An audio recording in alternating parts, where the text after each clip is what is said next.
having offices almost on every continent and having salespeople that are out there talking to clients just makes a big difference. I think we've kind of bridged COVID by having all of these virtual get-togethers, but I really am a big believer, and the company is too, that when you get out and speak to people, when you go to their parks and you see what they think and what their guests think, it makes a huge difference. The amount of information that we can learn just by visiting, a big park like a Six Flags property or a family-owned park by Knoebels, and just hearing them say, this is really working well for us, this is really not, that makes a big difference.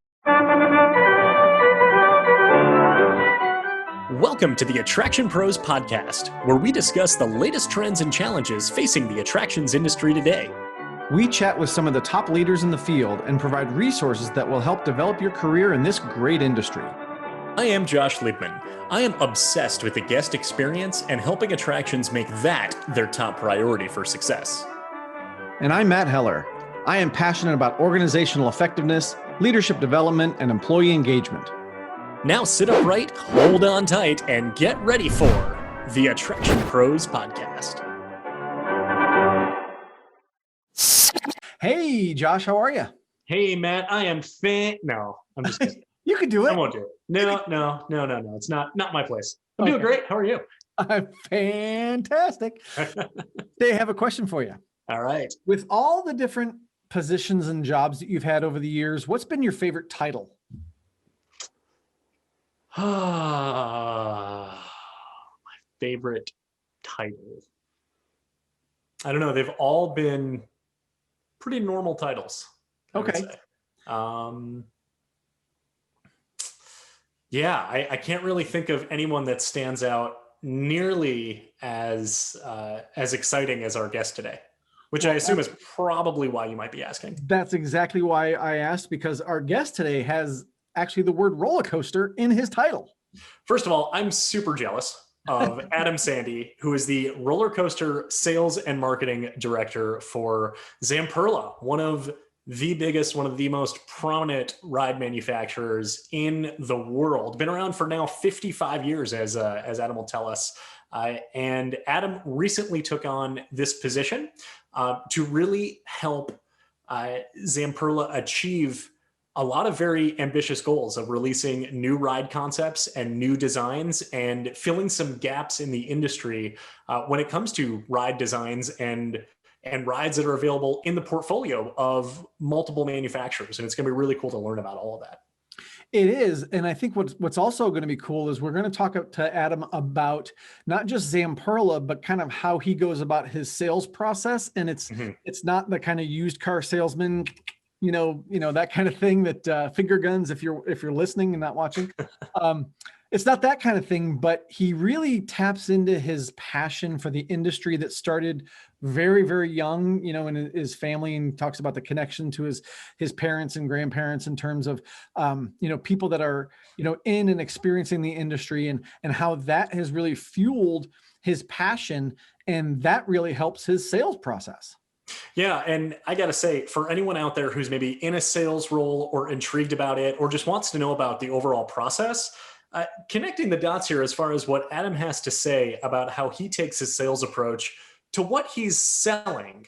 Like, I cannot think of all that many more big ticket items than, a $10 million roller coaster. So it's pretty important that he's got the sales foundation, and, he doesn't sound like a sales guy. Like you said, that, that whole kind of used car mentality of it. He's just one of the most genuine and one of the most nice people out there. So I'm really looking forward to chatting with him today. Well, I am too. So should we get to it? Let's get to this awesome interview with Adam Sandy from Zamperla. Adam Sandy, welcome to the Attraction Pros podcast. It's so exciting to have you here. How are you? I'm doing great. How about you?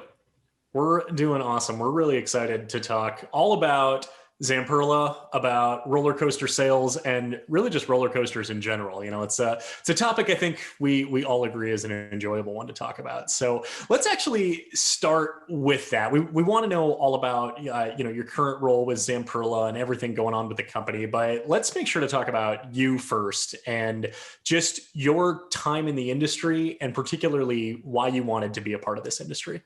Sure. And I'll even kind of take it further than back than that, if that's okay. So like to really throw things back, I did a little show and tell today since we're doing video. So I kind of got started because this is, if you can see, there we go. Yeah. My dad over here and my grandmother, and my dad at Staten Island, my grandmother at Palisades Park, for those of you listening, not on video, just some pictures of relatives. And I think it's a great way to start because I really got my interest in parks. It was this weird thing. I was interested in roller coasters, had no idea why. I was scared to ride roller coasters, so that's even stranger. But I had this really cool connection with my grandmother, my dad's mother. They were from Jersey, and my dad grew up going to Coney Island, so riding the coasters, also going to Palisades and Olympic. And I actually got, more show and tell, this book, The Great American Amusement Park by Gary Cariazzi. Came out in the late 70s.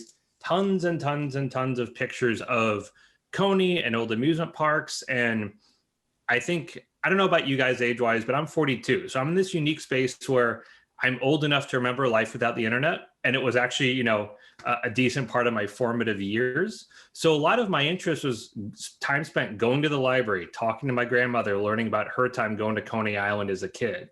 And all of those things just kind of culminated in this interest that just grew in me. I mean, when I was a kid, I had, you know, I owe my church a lot of money growing up because I would take that book and photocopy it and put the pictures up on the walls. So that was my room. It was like Rush albums and roller coaster pictures. So not great for the ladies, but it was a really fun place to grow up. So I kind of just had this weird passion, and I just said, I want to turn that into a job. And then in 2001, I got a job with Amusement Business, which was a attractions industry news weekly. And that was 1 week before 9/11. So not the best time to enter the industry, but I was just happy to have a job and get paid to go to IAPA. It was kind of like, what more could I ask for? Well, now, Adam, we may have to take this on a couple of different rabbit trails because I'm a huge Rush fan, as you know. We've talked about that on Twitter. Yes. Before, so we may have to venture off that way a little bit. But, you know, I'm curious when you say that that was not a great time to get into the industry right around, September 11th. So what happened from there? Like, how did you go from not being a great time to, being the roller coaster sales guy? Yeah, it obviously our industry and travel in general took an understandably big hit at that time. And really, when I came to the newspaper, it had lost a lot of advertising with Amusement Today and then Fun World, starting up, and it lost especially a lot of water park and roller coaster manufacturers. And they really just brought me in and said, "We've lost this book of business. What do you think you can do?" And I've never really sold anything before. I'm a history major, don't consider myself a salesman, but I'll give it a try. And I kind of spoke their language and was able to reach out to those specific groups and bring them back to the magazine. And they actually were there several years, essentially, until I left. So it just happened to work out really, really well, timing wise. When you said you spoke their language, was it the language of roller coasters and rides and manufacturing? Was it the language of sales, or was it kind of a fusion of those in between that allowed you to, I would say, develop those relationships? The way I found, the ability to do sales and the ability to connect with people is really just using my nerdy knowledge. So I'd reach out to the companies and could just speak their language about their rides, their attractions, their goals, and really knew what was going on. Again, we were kind of more early internet stages, I like to call it. So it's not like information was prevalent everywhere. So I still knew, at their core, a lot more about their business than they expected a guy who sold for a newspaper to. And so I would just use that knowledge base to talk to them and see how could I work with them to grow their business as a client. So for anybody listening who is not of our age and understands what things were like pre-internet, where did you get all that? You said you did all those copies at your church, but where were you getting all of your information? Yeah, it was a combination. It was books. It was American Coaster Enthusiast, their magazine. It was certainly early internet. Like I remember distinctly, a vision I have is when Holiday World put a POV video of the Raven up online. Like there was a QuickTime link. It was terrible resolution, but it was still really cool to see. I think that was like 96 or 97. They put it up. And that was kind of game changing, where you were starting to get these small bits of information out there. And then it wasn't all text, you started adding pictures, you started adding video. And so it was just kind of everything that I'd had. But certainly, yeah, I read like the Gary Cariazzi book or there's a great Rick Burns documentary that came out, I think, 89 about Coney Island that kind of told the island's history up to then. So I watched those things over and over just because it fascinated me. I love the idea of things like Steeplechase Park, that it just seems so almost otherworldly to me, or the idea of Luna Park at night, and like in 1903, 1904, when people never seen electricity, and the stories that were told about people stopping on the boardwalk and just staring as the park lit up. Like, for whatever reason, those stories just grip me and really pulled me in to just want to learn more. Adam, how do you explain this passion to people who aren't in the industry or aren't enthusiasts about it? Because that's a challenge that I feel like I have always had, as far as being able to explain why this is so important and why this is so cool. And have you encountered that as well? And how do you deal with that? Yeah, I think I kind of relate it to, there's so many people, especially in the US, who are big sports fans. Yeah. And it's like, I understand sports. I certainly enjoy baseball and hockey, but I'm not a passionate sports fan. But there's some people that live and die by it. I mean, every Sunday they're watching their football game. And I tend to draw that analogy. I feel that the way about amusement parks or roller coasters, that those people feel about their specific football team, and if they make it to the Super Bowl. So I think that's the easiest way of kind of found to explain this to people who would just give me a puzzled look when I say, I really like riding roller coasters. Yeah. I've definitely felt that as well, and trying to explain that a little bit. And, you get to a point where it's like, well, they know I like to ride roller coasters. That's probably enough. Like, I don't need to tell them about the horses and, what it feels like when you come to the brake run and all that kind of stuff, and the Zen ride. They don't need to know about that stuff. But I do want to make sure, of course, that we talk a little bit more about Zamperla. So it's a very well-known name in the industry. Certainly you go to IAAPA and you can see a lot of different stuff about Zamperla, but can you give us kind of your idea of their history, and give us a little bit of your background now that you're in the company? Sure. You're giving me a challenge here, as I'm still the new guy. I just started January. So here's my kind of my understanding of the company history. So it was started by Antonio Zamperla, and we're actually going to be celebrating our 55th anniversary. But when the company was young, and Antonio's understand, it was very much hands-on mechanical guy. Like that's how the company grew under him as the first generation owner. And really it was creating small family attractions that, they could sell throughout Europe, specifically in Italy.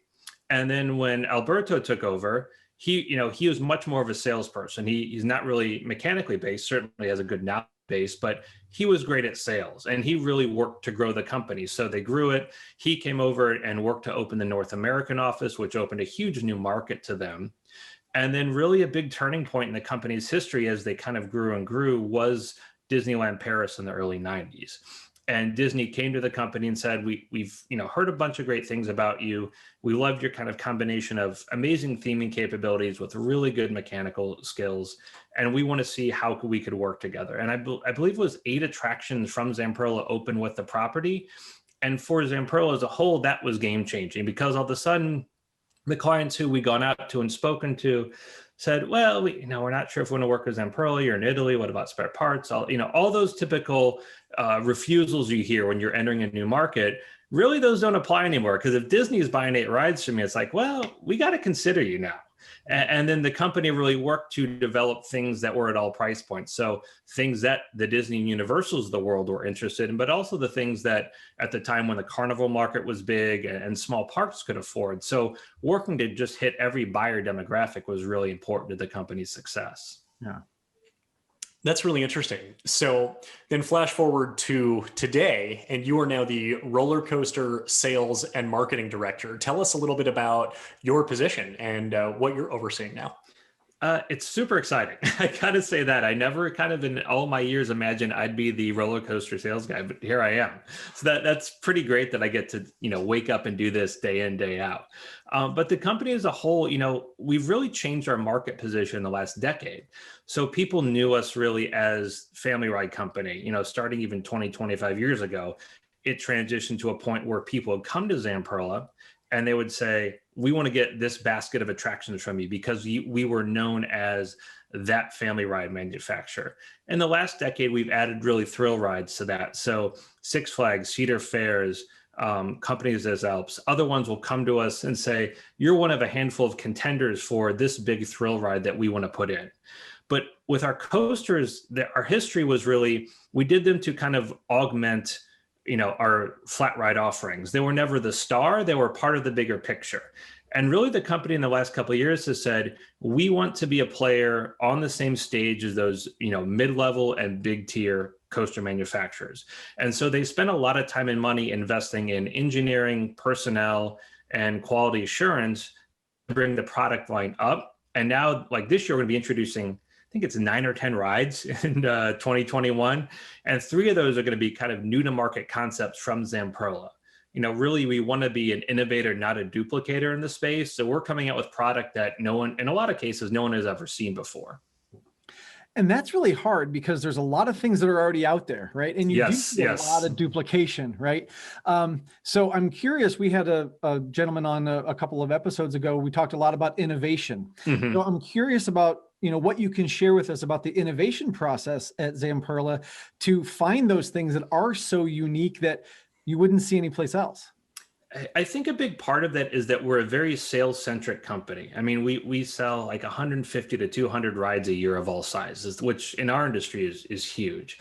And because we've got offices all over the world, we have team members that go out and talk to clients a lot. And what we do is we bring that feedback back to our team. So we have an innovation and prototyping team, we have an engineering team, and we all get together and really bring these ideas that clients tell us, not necessarily for what the ride can do, but much more, we learn from our clients budget, capacity, marketability, rider demographic, because certainly you have those things that different groups that are kind of evergreen, but we really see trends where in some, right now, the biggest trend, we're introducing our tweener rides is because you've got a ton of family rides, you've got a ton of thrill rides.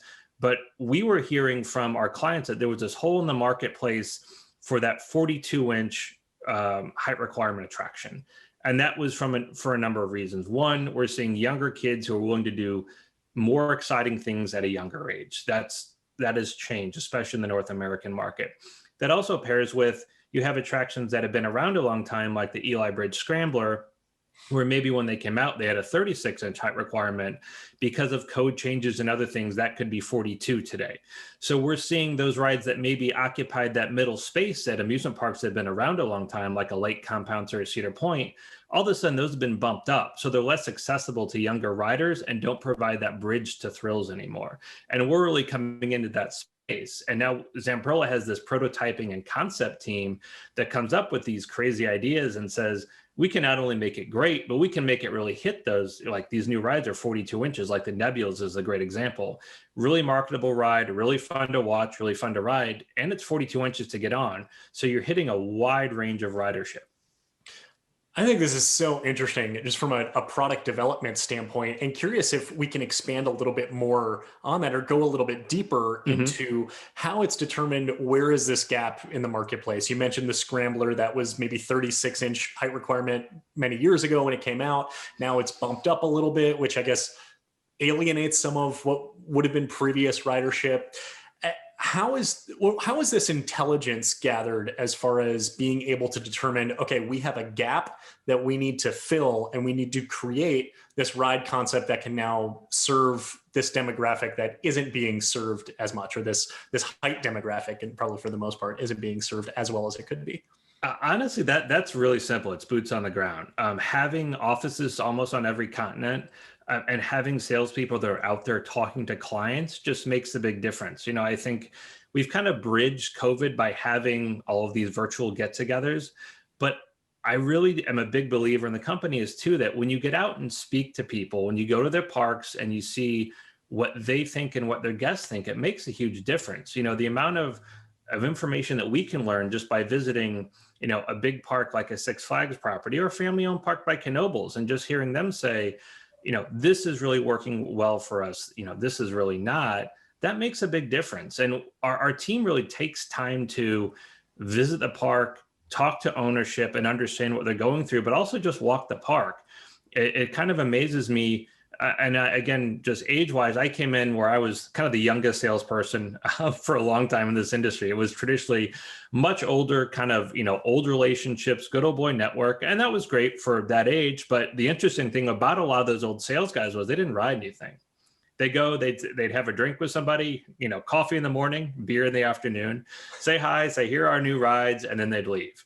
When I go to a park, I go have generally a morning meeting. We talk about new product. We talk about any product they have from us that might not be working as well as it should be. Make sure they're a satisfied client from their existing portfolio.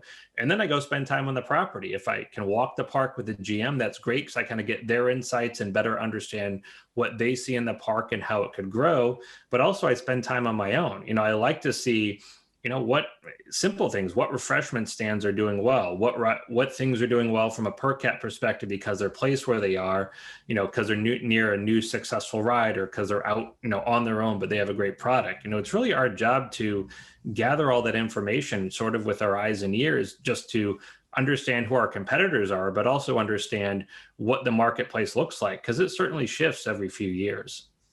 Well, and it's sort of that holistic view, right, of how the entire operation works. So yes, I could put a Zamperla ride right here, but it's all the other things around it that makes it successful as well. And how much do you think that comes from your background, showing us those pictures of your grandmother and your father? How much of it comes from there and the passion that you already have inside of you versus someone who comes on the scene and is more of a quote unquote salesperson?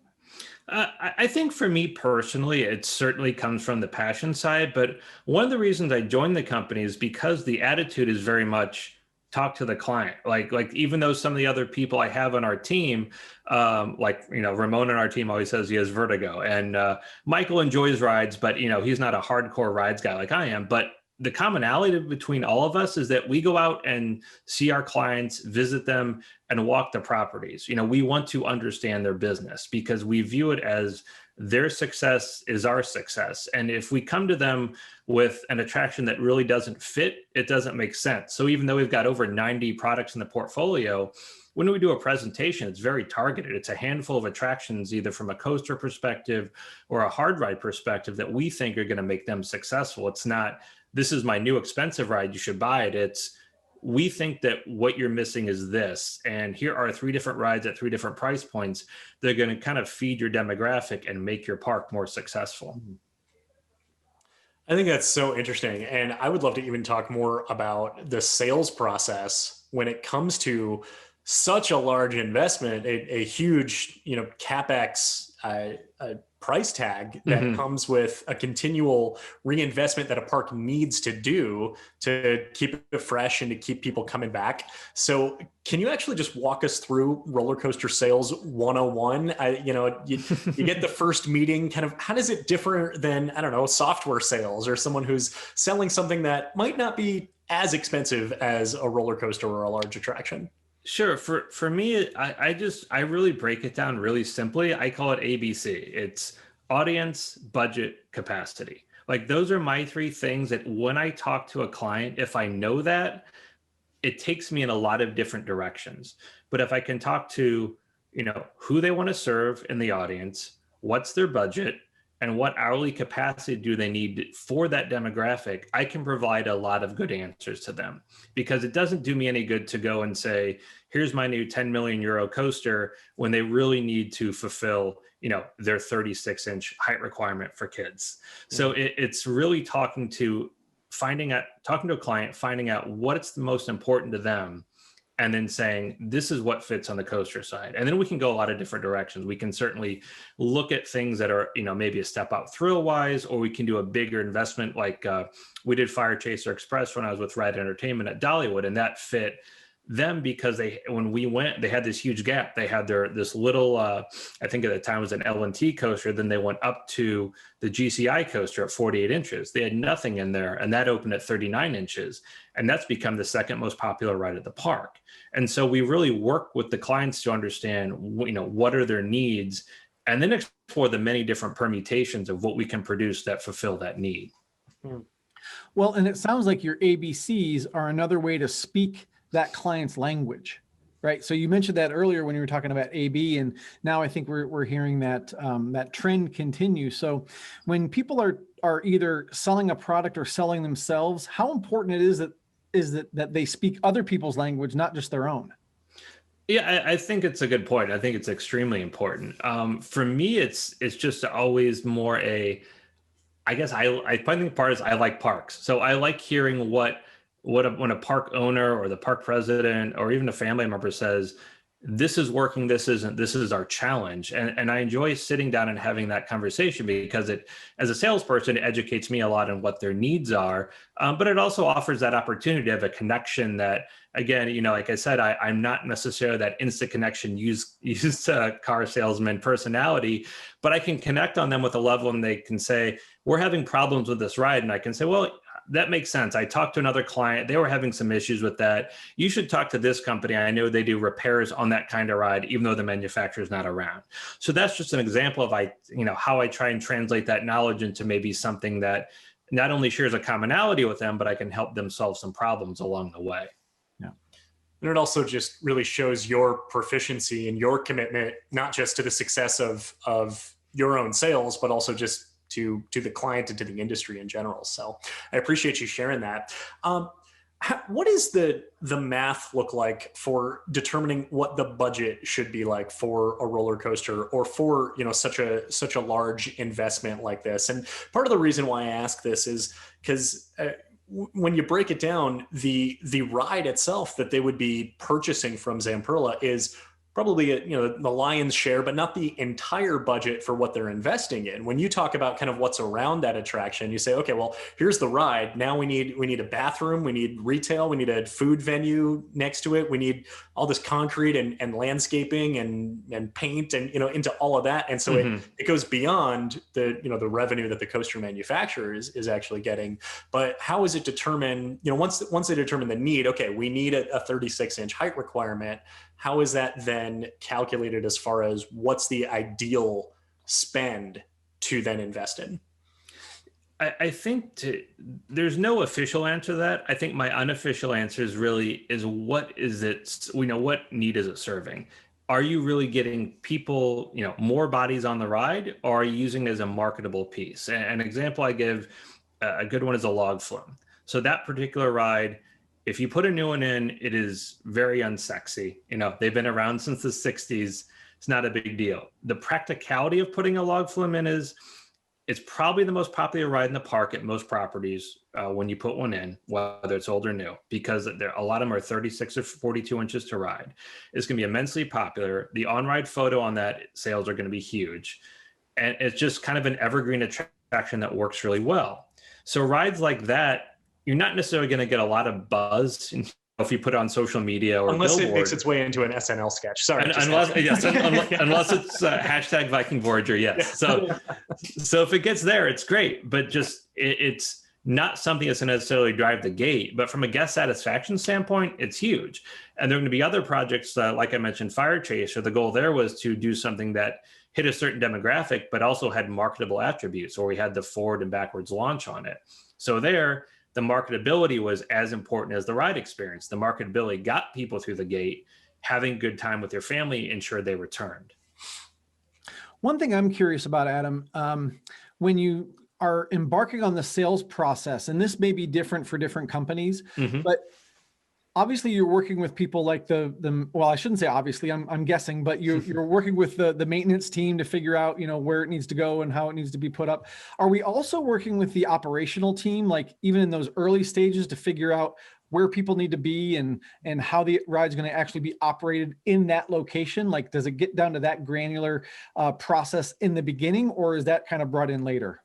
Yeah, as an operations guy, I'm sure you'd love to hear that we take those thoughts into consideration very early. And no, usually those are much later. It's been nice talking to you, Adam. Yes. And a lot of that is just because a lot of the costs you don't see, power, infrastructure being some of them, dictate sometimes where these things can go. So it may not be ideal from a operations perspective or from the human factor, but we've put a ton of money in the ground there, or we've had log flume, great example, like at Adventureland, they had a log flume and that spot where we put a coaster.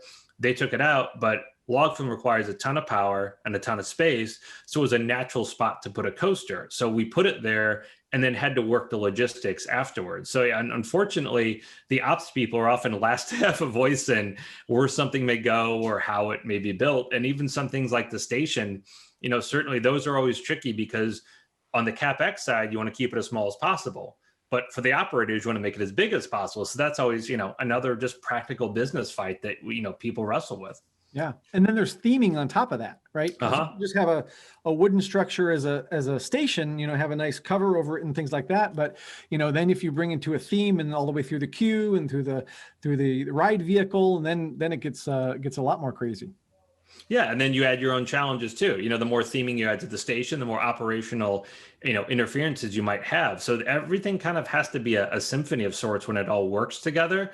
And that's why I think the best projects I've been on are ones that really find the creative team, talking the engineering team, talking the ops team, and the maintenance team, because it all has to work together for it to be a successful attraction long term. Well, then in that case, how much collaboration is there with I would say the manufacturers that do focus on the operators? So for instance, a few months ago, we were chatting with Linda Freeman from Rockwell Automation. We were talking about Alan Bradley panels and things like that. So are those conversations early on as well, or are those separate conversations that the parks are having with manufacturers and the engineering component of it? Yeah, we tend to have those pretty early on, because we will get a lot of the things that your operators, your hourly employees interface with on a regular basis. There's certainly been a lot of work over the last 20 years to standardize those. I think control panels are an obvious example. So we'll get a lot of requirements and thoughts from the park on how, on what specific ones to supply, because a lot of times, if it's a park, they'd like that one panel on all or a lot of their rides, or if it's a chain, they'd like that throughout the chain if possible. So those things are spec'd out pretty early on. It's the things that kind of come later are station design, queue layout, where you're going to put the gates to get on the train. Those kind of specific operational things are often done much later, more as the architecture for the station is worked on. So I'm curious, Adam, you've been talking about rides and roller coasters and things. Are there things that are either in the portfolio or things that you just know of that they look really cool, but they're, even for you, they're just not your cup of tea? Not really. I have pretty much tried everything. Awesome. So what about design, fabrication, quality assurance, and that entire approach to coasters? Can you talk a little bit about how that has changed and evolved and been updated just over the years? Sure. No, I mean, I can say, just kind of generally speaking for our industry, if you went back to the Schwarzkopf and Aero days, it was really hand bending pipe to make, for Aero, the 2-pipe track. And then Schwarzkopf had a similar but different setup, but it was, very much hand and some hand measurements. You might take like coordinates every meter or so. And that's really changed to, now at Zamperla, we're using lasers to measure all of our track sections. So we'll see the 2 rails and how if they're offset at all. And then once welding's done and it's cooled, if they've changed their shape at all, because, obviously steel will change a bit when it cools down. And so we've really changed the process from, in the 1960s, it was really, let's put it together and have it run.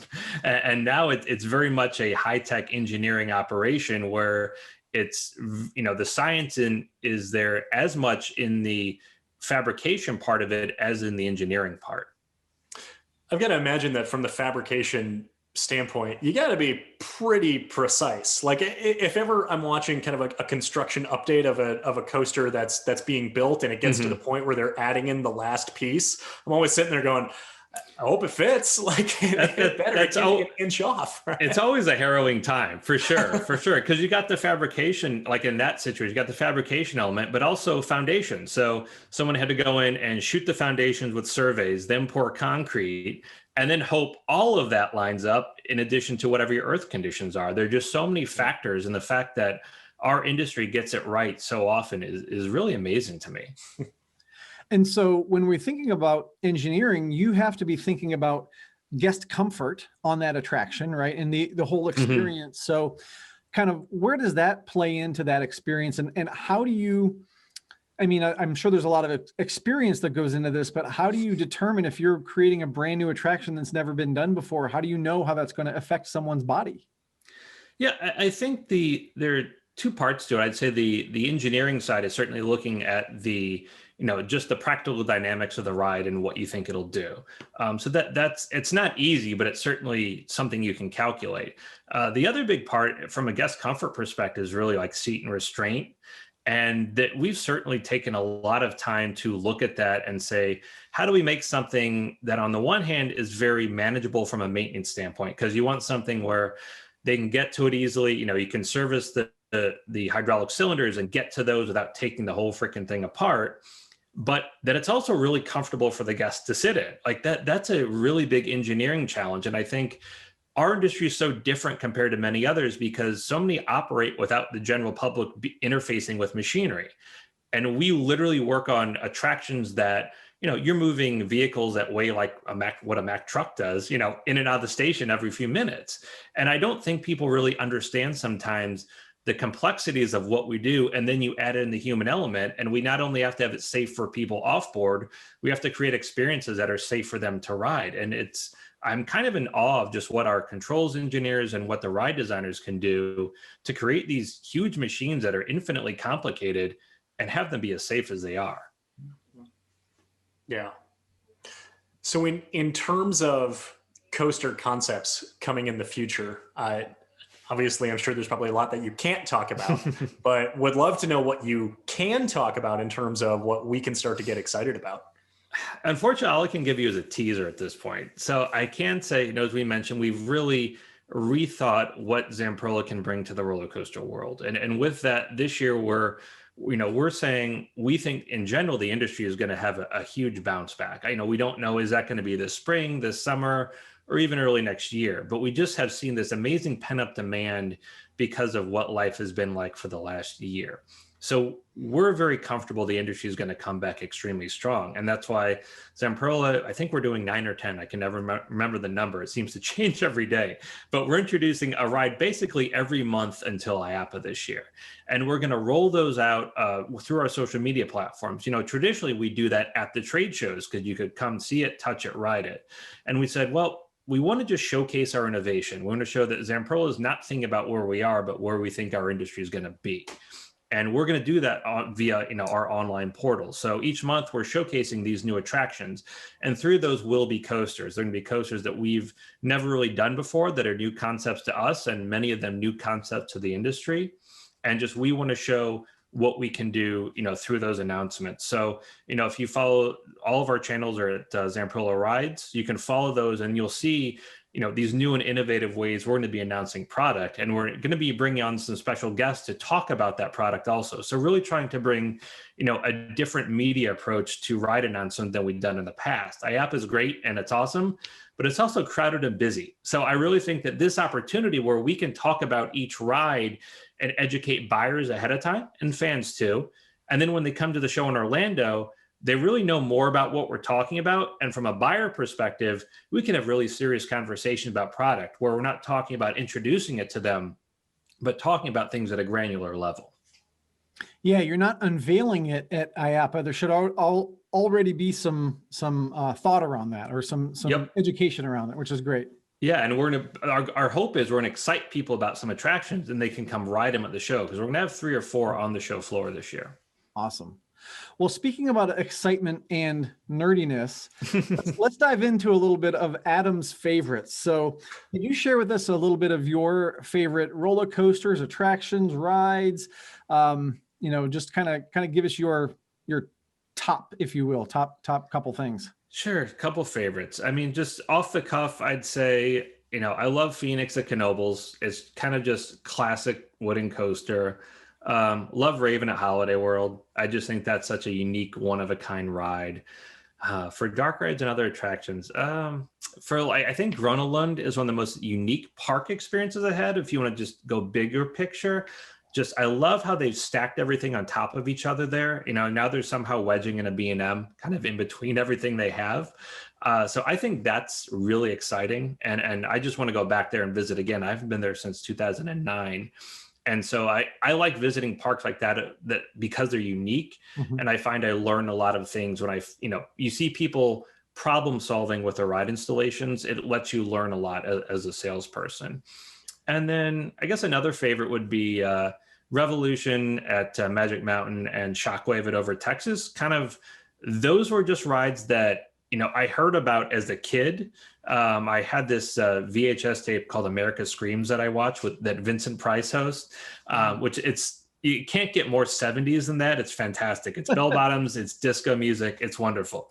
But those are just, rides I heard a ton about as a kid because I was like 6, 7 years old, and they were still pretty big deals at that age. So those are just some of my kind of classic favorites, I'd say, from a steel coaster perspective. Awesome. That's awesome. So I want to tie this together here. A little bit ago, you talked about the importance of that boots on the ground and that importance of walking the parks and understanding the client and their needs.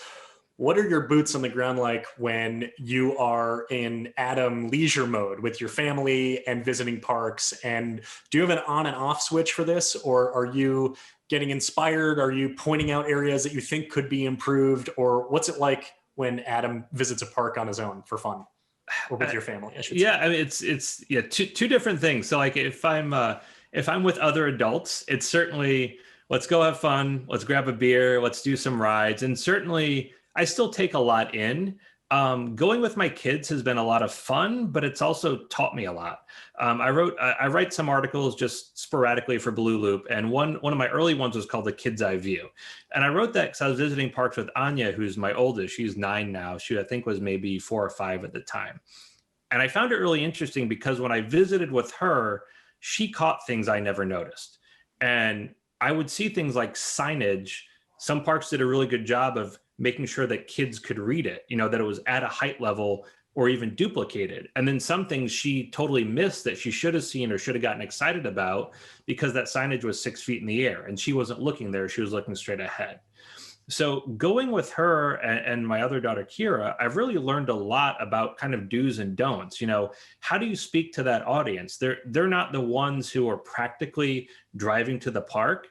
But let's be honest, with the way some kids are online and where they voice their opinions now, it's different than it was 50 years ago. Kids are decision makers when it comes to, families buying their, I just look at it as families spend entertainment dollars somewhere because it's entertainment dollars, it's entertainment time, and you choose to spend that small amount of items, at a certain park or at a certain movie theater or at a certain ice rink. So what can parks do to make sure they're engaging everybody who walks through the front gate? Because if you're, in my opinion, you really need to work to appeal to kids, parents, and grandparents. And I think a park like Silver Dollar City is really interesting because they do a great job of hitting all 3 demos. Certainly families that are multi-generational are their core audience. So that's who they're speaking to. But I like the fact that some parks really go out of the way to speak to guests that are not 15 to 30. If you hit the lower end and above that, it's really important. And I think that sometimes parks forget whether they're being cutesy with theming or whether they are just trying to look at the audience that brings the best per caps, that whoever spends the money and time to come through their front gate, they're an audience member and should be treated as such. So whether it's signage, whether it's bathroom accessibility, whether it's making sure that you have more women's restrooms than men because they take longer and they shouldn't have to wait, especially since so many women come as mothers and bring their kids to the park. All these things should be taken into consideration when we build a property. Don't just say, we're going to do it the way we've always done things.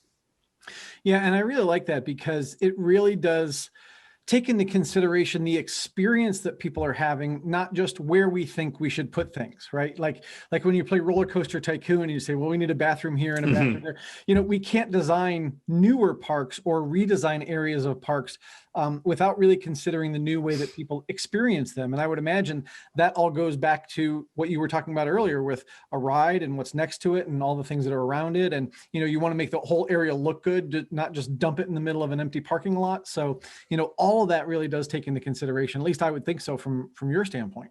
Oh, it's huge. It's huge. And I think even little things, and I know this has probably been said 10,000 times on this show in particular, but like little things like cleaning bathrooms. I don't understand why I visit a park or any business. If your bathroom's not clean, well, I'm not going to eat there. Just little things like that I certainly reevaluated when I had kids. The practicalities of how many businesses did I visit that didn't have diaper changing stations in the men's restroom? That perplexes me to no end, because when I go to parks often, I would, because I travel a lot for work, I would take both girls with me so Tomoko could be home, get a break since I've been traveling, and then I go to the restroom and have to like change my kid on the restroom floor. Like that doesn't make sense. And I really think businesses need to just make sure they're understanding who their audience is, and maybe also that their audience right now, like myself, is a different, person who's paying to come through the front gate than there was 20 years ago. My dad might not have changed a diaper at all, but now that's part of my job. So when I go and I have to do it on a dirty bathroom floor, I'm really not a happy guest. Yeah. Yeah. Well, as someone who has already changed, I think 5 diapers today, I can tell you, I completely agree and very much hope that by the time I take Jacob to a theme park, which hopefully will be soon, that hopefully there are diaper changing stations in the men's room. Yes. As we start to kind of wind this down a little bit, if you weren't in this industry, where do you think you'd be? What do you think you'd be doing? Short answer, I have no idea. I think the easy one is I was a history major in college. I always loved history. It was kind of another passion of mine. So I could certainly see myself teaching or researching or something in that avenue. But I can't give you a great answer because I can't picture myself outside the industry at this point. It's tough sometimes, right? Especially if you've been in it as long as you have and you have the family connections. It's tough to really think about yourself in a productive way in some other industry. But I have another question that is not related to theme parks specifically, but what's your favorite Rush album? That's a good question. That's also a very hard question. That's like choose my favorite kid. That's the next question. Just kidding. That one might be easier. We could start there. Man, you can go genres. You can give me a couple of them. You can, it's like kind of choosing wood and steel. There's different. Yeah, this is true. Yeah, I mean, I'd have to say probably if you could kind of go by era, probably Hemispheres for the earlier stuff. Love it. Moving Pictures. Counterparts was when I was started getting into them, even though it's like later Rush, when I was in early high school as a young nerd. And then actually their last album, I really, really thought was a fantastic album. So off the top of my head, those would be my top 4. Yeah, I would agree with all those. I would actually add in 2112 only because, I think it's a great album musically, but what it did for their career, and this is not Rush Pros, I understand, but what it did for their career as they said, hey, we're going to do this our way. And we're going to, be true to ourselves. And so for me, that's another reason why I think 21 at least for me in that conversation. Yeah, you always like to see people rewarded for taking risks, and it works out. And that's certainly the story of that album. Absolutely.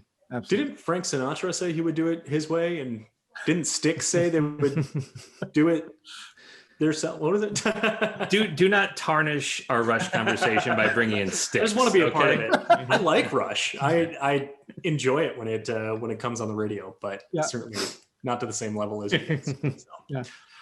Adam, if people wanted to learn more about Zamperla, if they wanted to get a hold of you directly, if they want to start the process of buying a roller coaster, where would you send them? If you want a coaster, just hit me up on Instagram. We'll do a contract in 30 seconds. So a couple places. So Zamperla Rides is kind of our handle for everything. We will be unveiling some new social channels soon. So be sure to subscribe now so you can see our super secret stuff we're coming out with in the next month or so. Personally, feel free to hit me up on LinkedIn. That's where, even though I'm on Facebook and other things, I do a lot of industry stuff there. I kind of nerd out on LinkedIn, just share cool things I found about what we're doing, what the industry is doing there. So, whether you're in the industry or an intern in the industry, want to get into it, I try to just keep myself open to, especially younger people trying to break in. It's a very hard time right now. So I try to make myself available there. If you just like coasters and want to geek out with me, over on Instagram at Roller Coaster Sales Guy, I put up a bunch of old random photos and videos and other things just to kind of create conversation. So those are really the best spots. Adam, I'll just say I love following you on LinkedIn and on Instagram and just seeing all the content that you post. So I appreciate you doing that for the industry. I'll just say that. Oh, thanks. Yeah, absolutely. We get to, travel vicariously through you sometimes. So you've been to a lot of places. So Adam, this has been a fantastic conversation. I'm going to call you back so we can talk more about Rush. Great. But thank you again for being on the podcast today. And for everybody out there watching and listening, just remember, we are all Attraction Pros.